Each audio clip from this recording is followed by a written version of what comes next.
Hello everyone, आप सभी का एक बार फिर से हार्दिक स्वागत है आपके अपने इस यूट्यूब चैनल पे।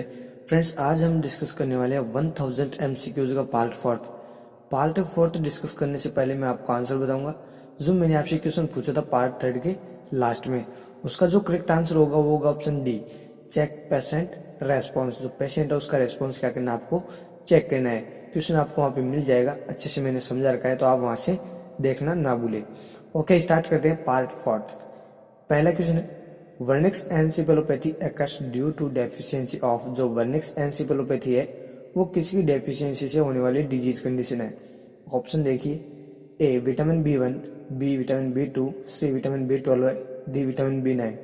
यहाँ पे आपको करेक्ट आंसर करना है ऑप्शन ए, विटामिन B1।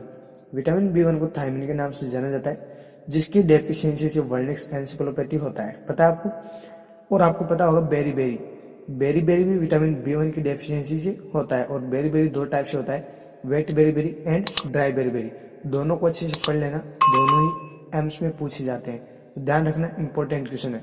अगला क्वेश्चन देखिए, nurse patient ratio in ICU. ICU का मतलब होता है इंटेंसिव केयर यूनिट। जो नर्स और पेशेंट है उसका कितना रेशियो होना चाहिए आईसीयू के अंदर।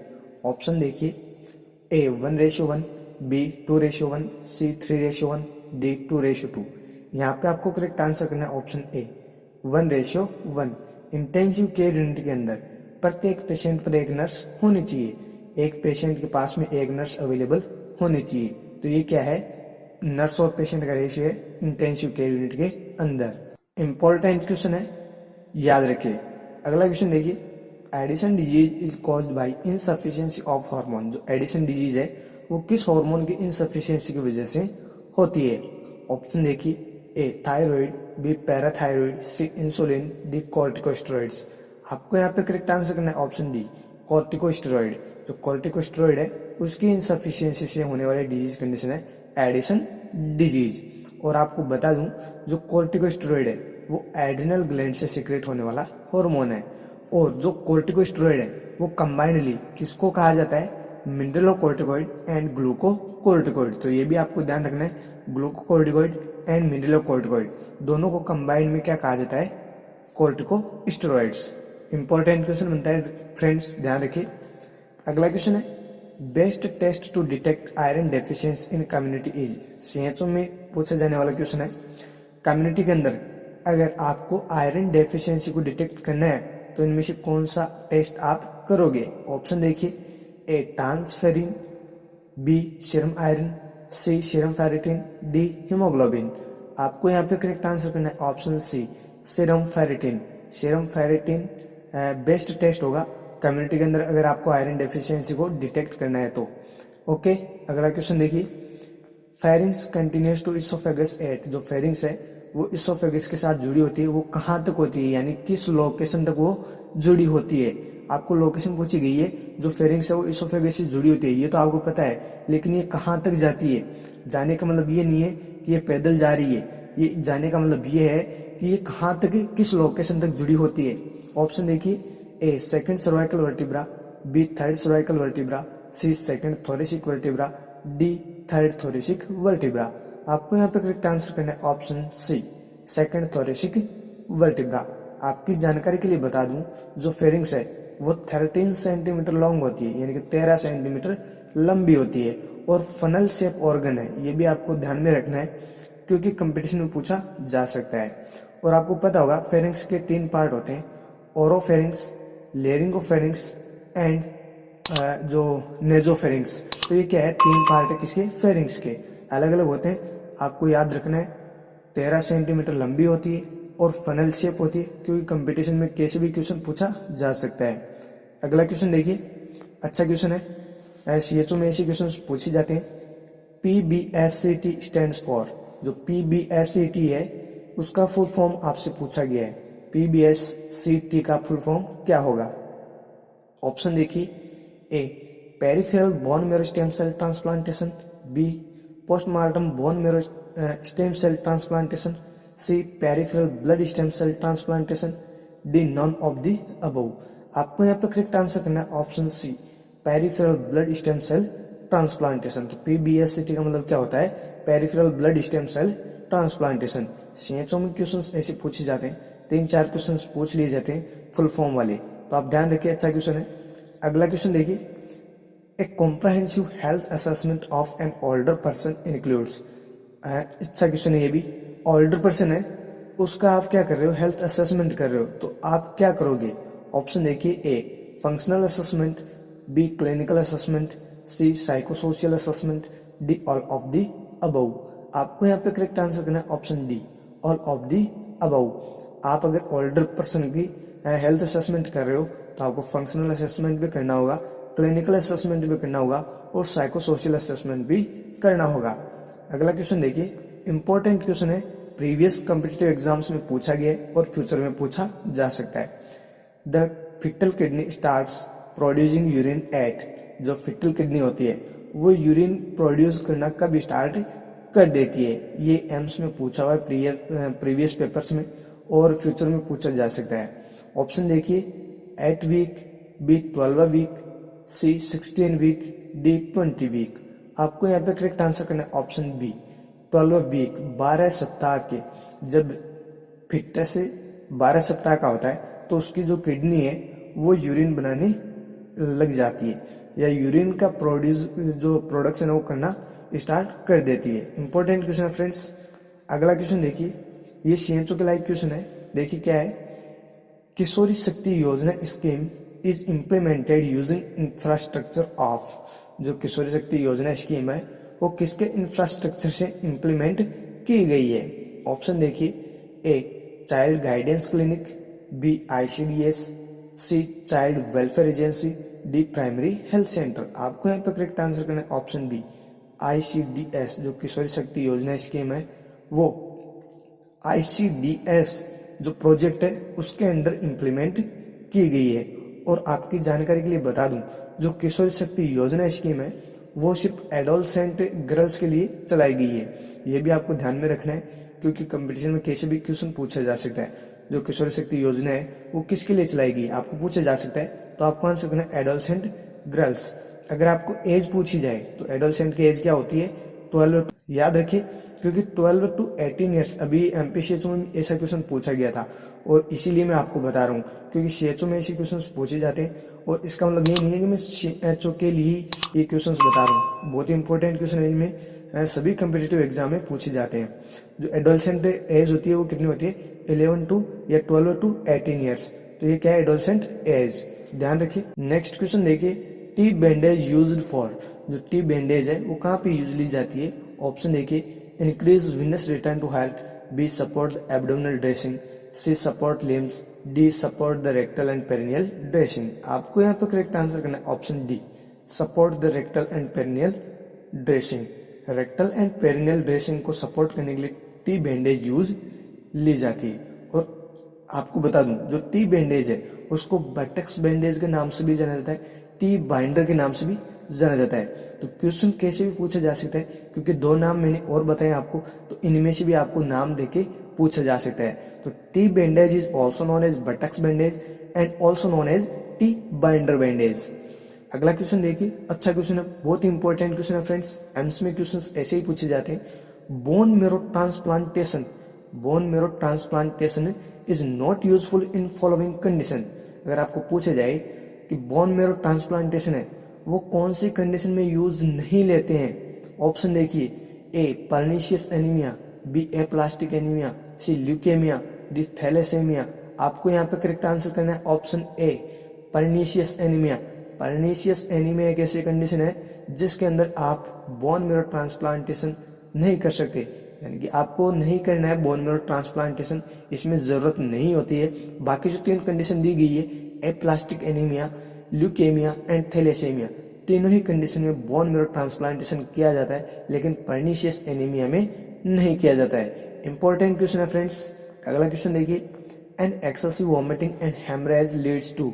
अगर बहुत ज्यादा अमाउंट में वॉमिटिंग हो रही है और हेमरेज किसी पर्सन को हुआ है तो क्या कोज कर सकता है? ऑप्शन देखिए, एडिमा, बिल्कुल नहीं, बी फ्लूइड ओवरलोड, बिल्कुल नहीं, सी हाइपोवोलेमिया, यस, डी हाइपरवोलेमिया। यहाँ पे आपको करेक्ट आंसर करना है ऑप्शन सी, हाइपोवोलेमिया, अगर एक्सेसिव वोमिटिंग होती है, एक्सेसिव हेमरेज होता है तो हाइपोवोलेमिया कोज कर सकता है। एडिमा कभी कोज नहीं करेगा, ना फ्लूइड ओवरलोड होगा और ना ही हाइपरवोलेमिया होगा।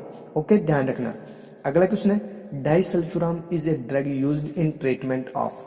जो डाइसल्फिराम है वो ड्रग किसके ट्रीटमेंट के लिए यूज ली जाती है? इंपॉर्टेंट क्वेश्चन है फ्रेंड्स। ए एड्स, बी एल्कोहलिज्म, सी मलेरिया, डी मेनिया। आपको यहाँ पे करेक्ट आंसर करना है ऑप्शन बी, एल्कोहलिज्म। एल्कोहलिज्म के पर्सन को जो डाइसल्फिराम है वो ड्रग दी जाती है, जिससे क्या होता है, जो पर्सन होते हैं उनके अंदर सीवियर रिएक्शन होती है। जो दारू पीते हैं, जो अल्कोहल लेते हैं, उनके अंदर क्या होता है, सीवियर रिएक्शन होती है और वो क्या करती है, नोजिया एंड वोमिटिंग जैसी कंडीशंस उनके अंदर है कोज करती है। और फीलिंग बैड एक्सपीरियंस, उनको एक्सपीरियंस होगा, बिल्कुल ऐसे लगेगा कि दारू नहीं पीनी है, और जब भी वो दारू पियेंगे तो उनको क्या होगा, नोजिया एंड वोमिटिंग। इसलिए डाइसल्फिराम जो अल्कोहलिज्म वाले पर्सन होते हैं उनको दी जाती है। अगला क्वेश्चन देखिए, blighted ovum means. Blighted ovum का मतलब क्या होता है? ऑप्शन देखिए, A ovum without embryo, B ovum in lower part of uterus, C ovum with embryo, D ectopic pregnancy. आपको यहाँ पे करेक्ट आंसर करना है option A, ovum without embryo. यानी कि ओवम तो है बट उसके अंदर एम्ब्रियो नहीं है। चलो बता देता हूँ इसका पूरा रेशनल। जो ब्लाइटेड ओवम होता है उसको एन एम्ब्रियोनिक प्रेगनेंसी के नाम से भी जाना जाता है। तो ध्यान रखिएगा, blighted ovum is also known as anembryonic pregnancy. इसके अंदर क्या होता है, जो फर्टिलाइज्ड ओवम होता है वो यूट्राइन वॉल से अटैच तो होता है, लेकिन उसके अंदर एम्ब्रियो डेवलप नहीं होता है। ध्यान रखना, अच्छे से सुनना। जो ब्लाइटेड ओवम है वो फर्टिलाइज्ड ओवम होता है जो यूट्राइन वॉल से अटैच तो होता है, लेकिन उसके अंदर एम्ब्रियो डेवलप नहीं हो सकता है। यानी कि नहीं होता है, वो हो सकता है क्रोमोसोमल एबनॉर्मेलिटीज की वजह से हो, चाहे फिर वो किसी जेनेटिक प्रॉब्लम की वजह से हो, वो किसी प्रॉब्लम से हो, लेकिन उसके अंदर क्या होता है, एम्ब्रियो डेवलप नहीं होता है। तो कहता है ब्लाइटेड ओवम। अगला क्वेश्चन देखिए, disorders like cancer, CHD, schizophrenia, mental retardation are example of. आपको डिसऑर्डर्स दिए गए हैं जैसे cancer, CHD, congestive heart disease, schizophrenia, mental retardation. तो ये किसके एग्जाम्पल है? ऑप्शन देखिए, A unifactorial disorder, B multifactorial disorders, C genetic disorders, D chromosomal disorders. तो आपको यहाँ पे करेक्ट आंसर करना है ऑप्शन बी, मल्टीफैक्टोरियल डिसऑर्डर्स। जो डिसऑर्डर आपको बताए गए, cancer, CHD, schizophrenia and mental retardation, तो ये क्या है, मल्टीफैक्टोरियल डिसऑर्डर। मल्टीफैक्टोरियल डिसऑर्डर का मतलब होता है दो या दो से ज्यादा जो फैक्टर है वो अफेक्ट करते हैं, जो डिजीज कोज कर रहे हैं, तो दो या दो से ज्यादा फैक्टर मिलके उस डिजीज को कोज कर रहे हैं, तो वो क्या कहलाते हैं, मल्टीफैक्टोरियल डिसऑर्डर। अगला क्वेश्चन देखिए, अच्छा क्वेश्चन है, best nursing management to prevent oedema after mastectomy surgery.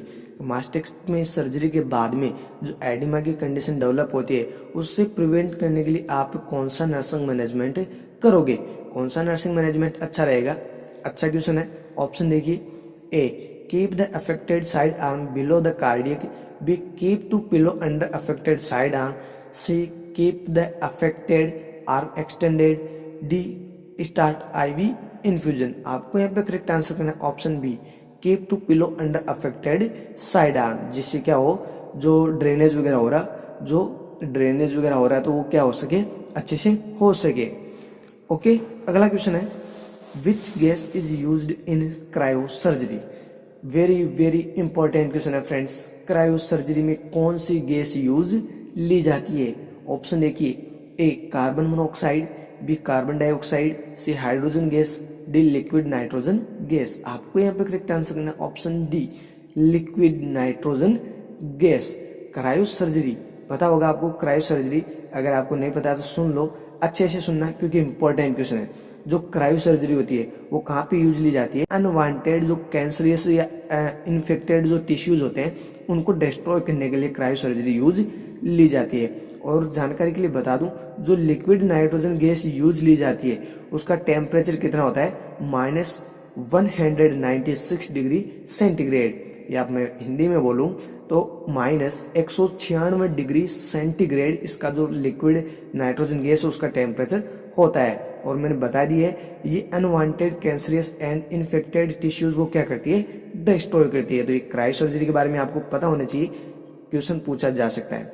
अगला क्वेश्चन देखिए, हेमिल्ची मैन्यूअर इन्वॉल्व द फॉलोइंग। जो हेमिल्ची मैन्यूअर है वो किसमें यूज लिया जाता है, कैसे यूज लिया जाता है। ऑप्शन देखिए, A jaw thrust, B chest compression, C blind finger sweep in throat, D abdominal thrust. आपको यहाँ पे करेक्ट आंसर करना है ऑप्शन डी एब्डोमन थ्रस्ट। अगर किसी को चोकिंग जैसी कंडीशन होती है, आपने पढ़ा होगा चोकिंग, जैसे कोई फॉरेन पार्टिकल है अगर ट्रेके या फेरिंग्स में फॉरेन बॉडीज अगर चली जाती है तो उनको रिमूव करने के लिए जो टेक्निक यूज ली जाती है वो कहलाती है हेमिल्ची मैन्यूअर। और आपको पता होगा एब्डोमन थ्रस्ट, जो एब्डोमन जैसे थोरेक्स वाला पार्ट है, थोरेक्स जस्ट नीचे एब्डोमन वाला पार्ट है, यानी जहाँ पे डायफ्राम होता है वहां से आपको पता होगा प्रेस किया जाता है। और वो आपने इमेज भी देखी होगी, तो इमेज बेस्ड क्वेश्चन भी पूछा जाता है, आप ध्यान रखें वो क्या कहलाता है, हेमिल्ची मैन्यूअर। नेक्स्ट क्वेश्चन देखिए, when a client develops ventricular fibrillation in A coronary care unit what is the responsibility of the first person reaching the client. आपको यहाँ पे क्वेश्चन क्या पूछा गया है, CCU यानी कि कोरोनरी केयर यूनिट। वहां पे एक पर्सन है जिसको वेंट्रिकुलर फिब्रिलेशन डेवलप हो रखा है, तो वहां पे आपकी फर्स्ट रिस्पॉन्सिबिलिटीज क्या होगी या फर्स्ट ट्रीटमेंट आप क्या करोगे। ऑप्शन देखिए, A administer oxygen, B initiate defibrillation, C initiate injection amiodarone, और डी है इनिशिएट CPR। आपको यहाँ पे करेक्ट आंसर करना है option B initiate defibrillation. Initiate defibrillation आपको करेक्ट आंसर करना है। अगर वेंट्रिकुलर फिब्रिलेशन किसी पर्सन को हो रखा है और कोरोनरी केयर यूनिट के अंदर अगर वो आया है तो पहला काम क्या होगा या पहला ट्रीटमेंट क्या होगा, इनिशिएट डिफिब्रिलेशन। अगला क्वेश्चन देखिए, विच of the following assessment finding is typical of extra cellular fluid loss. अच्छा क्वेश्चन है, एक्स्ट्रा सेलुलर फ्लूइड लॉस हुआ है तो कौन सा असेसमेंट आप करोगे, क्या चीज आपको देखने को मिलेगी, मतलब कौन सा कैरेक्टरिस्टिक आपको देखने को मिलेंगे। ऑप्शन देखिए, A distended jugular veins, B rapid 3D pulse, C elevated haematocrit level, D increased serum sodium level. आपको यहाँ पे करेक्ट आंसर करना है option A distended jugular vein. अगर एक्स्ट्रा सेलुलर फ्लूइड लॉस होता है तो आपको डिस्टेंडेड जुगुलर वेन्स असेसमेंट आप जब करोगे तो ये जो डिस्टेंडेड जुगुलर वेन है वो आपको देखने को मिलेगी। ये क्या है, टिपिकल उसका कैरेक्टरिस्टिक है। अगला क्वेश्चन देखिए, विच of the following respiratory pattern indicates increasing intracranial pressure. इनमें से कौन सा एक रेस्पिरेटरी पैटर्न जो इंडिकेट करता है इंक्रीज हो रखा है कि ICP इंट्राक्रैनियल प्रेशर जब बढ़ जाता है, कौन सा रेस्पिरेटरी पैटर्न इंडिकेट करता है कि इसमें जो ICP है वो बढ़ा हुआ है। ऑप्शन देखिए, A rapid shallow respiration, B orthopnoea, C slow irregular respiration, D abdominal breathing. आपको यहाँ पे करेक्ट आंसर करना है option C slow irregular respiration. जो ICP अगर किसी पर्सन का बढ़ता है तो उसमें रेस्पिरेटरी पैटर्न कैसा हो जाता है, स्लो इरेगुलर रेस्पिरेशन। तो ध्यान रखना, इंपॉर्टेंट क्वेश्चन है। अगला क्वेश्चन देखिए, body temperature in neonate is regulated mainly विया। जो बच्चे होते हैं उनके अंदर जो बॉडी का टेम्परेचर रेगुलेट होता है वो किसके द्वारा होता है। ऑप्शन देखिए, A warmth seeking behaviour, B shivering, C sweating, D brown adipose tissue. यहाँ पे इसका करेक्ट आंसर आपको करना है option D brown adipose tissue. ये प्रीवियस एम्स के जो क्वेश्चंस है यानी कि पेपर्स है उनके अंदर पूछा गया है और आगे फ्यूचर में पूछा जा सकता है। तो इम्पोर्टेंट क्वेश्चन है, जो ब्राउन एडिपोज टिश्यू होते हैं वो जो बेबीज होते हैं, जो न्यूनेट्स होते हैं, उनके अंदर बॉडी टेम्परेचर को रेगुलेट करने का काम करते हैं। अगला क्वेश्चन देखिए, skin turgor test is used to assess. जो स्किन ट्रिगर टेस्ट है वो किसको असेस करने के लिए यूज लिया जाता है। ऑप्शन देखिए, A consciousness, B level of pain, C hydration status, D infection. आपको यहाँ पे करेक्ट आंसर करना है ऑप्शन सी हाइड्रेशन स्टेटस। जो स्किन ट्रिगर टेस्ट है वो हाइड्रेशन स्टेटस को चेक करने के लिए असेस करने के लिए यूज लिया जाता है। अगला क्वेश्चन देखिए, laboratory test for pregnancy are based on the detection of dash dash dash hormone.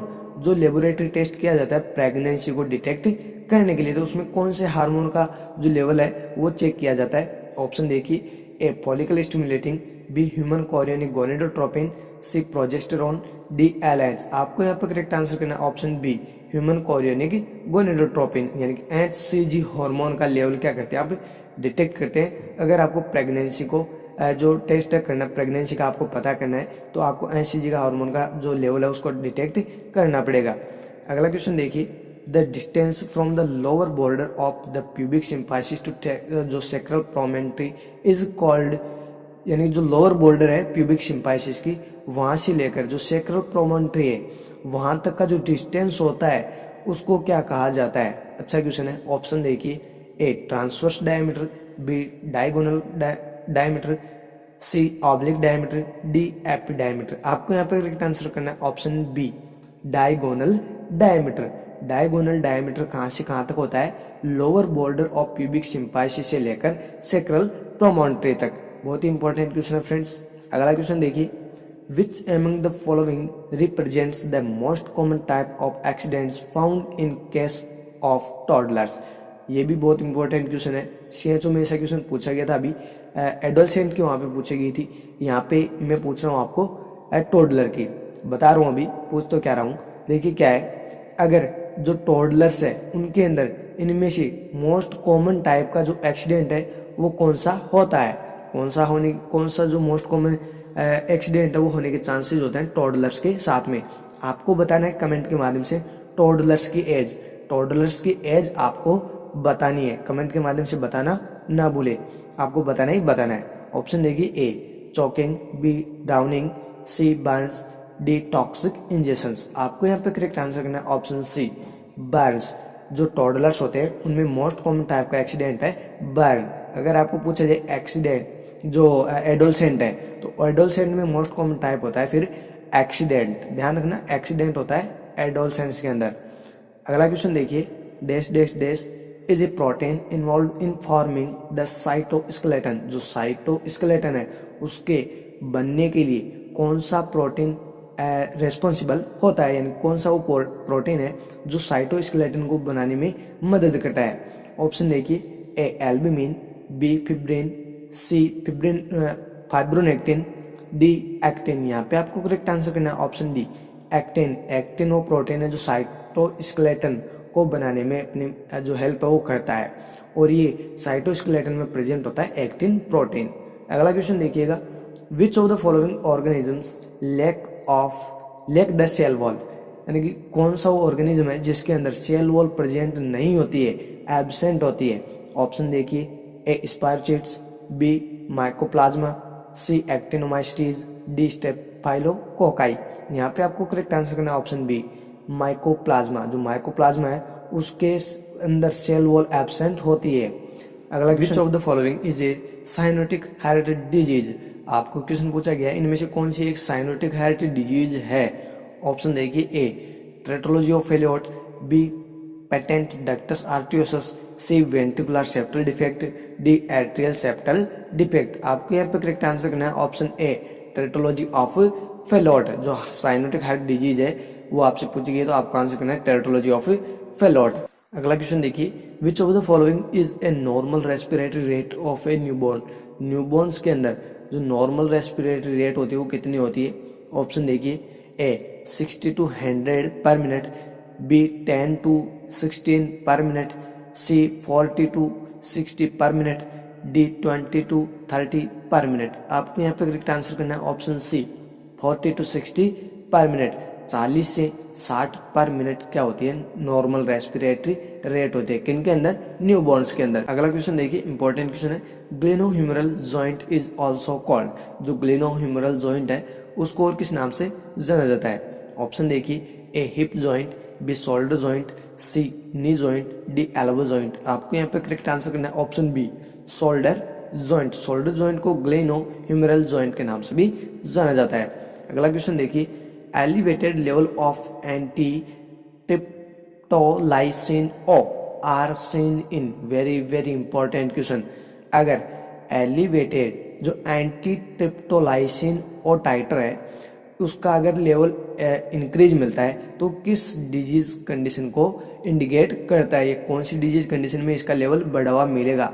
Option देखिए, A ventricular septal defects, B cardiomyopathy, C rheumatic fever, D sub acute endocarditis. आपको यहाँ पे करेक्ट आंसर करना है option C rheumatic fever. Rheumatic fever के अंदर जो anti ट्रिप्टोलाइसिन और टाइट्रो होता है वो बढ़ा हुआ मिलेगा। इंपॉर्टेंट क्वेश्चन है फ्रेंड्स, एम्स में पूछा जाता है ऐसा क्वेश्चन। नेक्स्ट देखिए, ईएसआईसी में भी पूछा जाता है। इसका मतलब ये नहीं है कि मैंने एम्स बोल दिया तो सिर्फ एम्स में ही पूछा जाएगा। सभी कम्पिटिटिव एग्जाम के लिए जो क्वेश्चंस मैं आपको बता रहा हूँ वो सभी कम्पिटिटिव एग्जाम्स के लिए बनाए गए हैं। और फ्रेंड्स, अगर आप हमारे चैनल पर पहली बार आए तो चैनल को सब्सक्राइब जरूर कर लेना, अपने दोस्तों के साथ शेयर जरूर कर देना।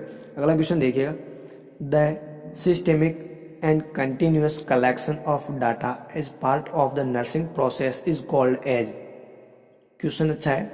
जो एक कंटिन्यूस कलेक्शन किया जाता है डाटाज का एक सिस्टमेटिक तरीके से, जो डाटाज का कलेक्शन किया जाता है वो एक नर्सिंग प्रोसेस का पार्ट होता है जिसको किस नाम से जाना जाता है। ऑप्शन देखिए, a planning, B nursing diagnosis, C implementation, D nursing assessment.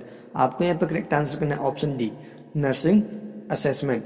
Nursing assessment के अंदर एक सिस्टमेटिक तरीके से कंटिन्यूस जो डाटाज होते हैं उनके कलेक्ट किया जाता है। अगला क्वेश्चन देखिए, substances that neutralise bad odour are called as. वो कौन से सब्सटेंस है जो बैड ऑर्डर को न्यूट्रलाइज करते हैं। बैड ऑर्डर का मतलब होता है जैसे माउथ वगैरह है उनमें जो बदबू मारते हैं, जिनके माउथ बदबू मारते हैं तो उनको कौन से प्रोडक्ट है, कौन से सब्सटेंस है जो दिए जाते हैं। ऑप्शन देखिए, ए डिटर्जेंट्स, बी डिओड्रेंट्स, सी जर्मिसाइड्स, डी एंटीसेप्टिक्स। आपको यहाँ पे करेक्ट आंसर करना है ऑप्शन बी डिओड्रेंट्स। जो डिओड्रेंट्स होते हैं वो सब्सटेंस क्या करते हैं, बैड ऑर्डर को न्यूट्रलाइज कर देते हैं। अगला क्वेश्चन देखिए, A pregnant women visits a hospital with haemoglobin level less than 8 gram per DL just 7 days before delivery. The ideal treatment is। important question है फ्रेंड्स।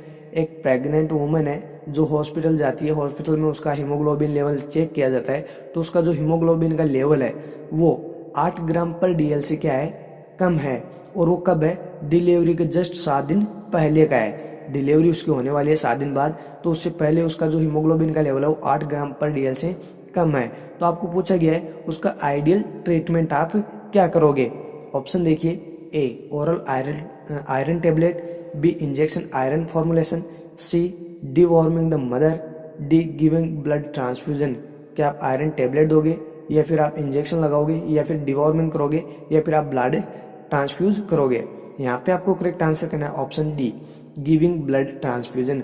आपको ब्लड ट्रांसफ्यूजन करना होगा। अगला क्वेश्चन है, sleeping pulse rate is classically increased इन। जो sleeping pulse है वो classically कब बढ़ जाती है। ऑप्शन देखिए, ए हाइपोथायरॉयडिज्म, बी हाइपोपैराथायरॉयडिज्म, सी हाइपरथायरॉयडिज्म, डी हाइपरपैराथायरॉयडिज्म। आपको यहाँ पे करेक्ट आंसर करना है ऑप्शन सी हाइपरथायरॉयडिज्म। हाइपरथायरॉयडिज्म की कंडीशन के अंदर जो स्लीपिंग पल्स रेट है वो क्या होती है, बढ़ी हुई मिलती है। अगला क्वेश्चन देखिए, the drug of choice for induction of ovulation is.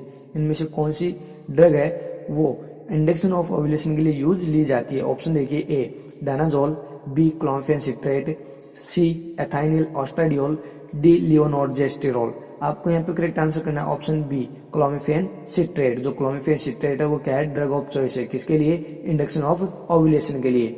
अगला क्वेश्चन देखिए, the average energy value of human milk is. जो ह्यूमन मिल्क होता है उसके अंदर कितनी एनर्जी होती है। ऑप्शन देखिए, ए 15 किलो कैलोरी पर 100 ml, बी 70 किलो कैलोरी पर 100 ml, सी 100 किलो कैलोरी पर 100 ml, डी 150 किलो कैलोरी पर 100 ml। आपको यहाँ पे करेक्ट आंसर करना है ऑप्शन बी 70 किलो कैलोरी पर 100 ml। 70 किलो कैलोरी प्रत्येक 100 ml में, ग्राम नहीं है यहाँ पे ml है, तो 100 ml के अंदर 70 किलो कैलोरी क्या होती है, एनर्जी होती है ह्यूमन मिल्क के अंदर।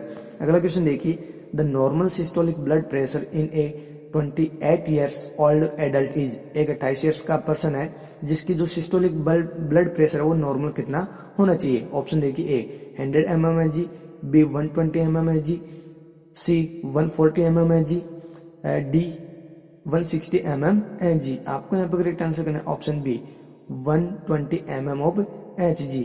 जो 28 साल का हो चाहे फिर वो एक नॉर्मल जो ह्यूमन होता है एडल्ट वन, उसकी जो बीपी होती है वो कितनी होती है 120 to 80 mm ऑफ Hg। तो सिस्टर जो ब्लड प्रेशर है वो कितना होगा 120 mm ऑफ Hg। अगला क्वेश्चन देखिएगा, an adult is declared to be obese if the BMI is more than. एक एडल्ट वन है जिसको डिक्लेयर किया गया है कि ये क्या है ओबेज का शिकार हो चुका है, तो उसकी BMI है वो कितनी होनी चाहिए, कितनी आनी चाहिए। किससे ज्यादा BMI उसकी होगी तो आप उसको पर्सन को बोल सकते हो कि आप ओबेज हो, यानी कि मोटापा आपके अंदर हो रहा है। ऑप्शन देखिए ए 20, B 25, C 30, D 35। आपको यहाँ पर करेक्ट आंसर करना है ऑप्शन सी 30। अगर 30 से ज्यादा किसी भी पर्सन की BMI आती है तो वो ओबेज के अंदर इंक्लूड किए जाते हैं। अगला क्वेश्चन देखिए, अगला question and last and final question, question of the day, जिसका आंसर आपको बताना ही बताना है। Nurse taking care of A pregnant lady is being asked about when A start breast feeding, what should be her appropriate reply. एक nurse है जो pregnant lady क्या कर रही है, केयर कर रही है, और जो प्रेग्नेंट लेडी है वो नर्स को पूछ रही है कि मैं जो ब्रेस्ट फीडिंग है वो अपने बच्चे को करवाऊंगी तो वो कब करवाऊंगी, तो आप उसको क्या रिप्लाई दोगे। बहुत ही अच्छा क्वेश्चन है। ऑप्शन देखिए, A within half hour after delivery, B within 4 hour after delivery, C within 6 hour after delivery, D within 8 hour after delivery. तो फ्रेंड्स आपको आंसर इसका बताना है। अगर आप नहीं बताते तो आपको मैं नेक्स्ट पार्ट में इसका आंसर है वो बता दूंगा। तो फ्रेंड्स ये हमारा आज का वीडियो यहीं पे खत्म होता है। और फ्रेंड्स अगर आप हमारे चैनल पर पहली बार आए तो चैनल को सब्सक्राइब कर ले, साथ ही अपने दोस्तों के साथ शेयर करना ना भूलें। फिर मिलेंगे एक नए वीडियो के साथ, तब तक के लिए आप मेरे साथ बने रहिएगा। Thank you so very much.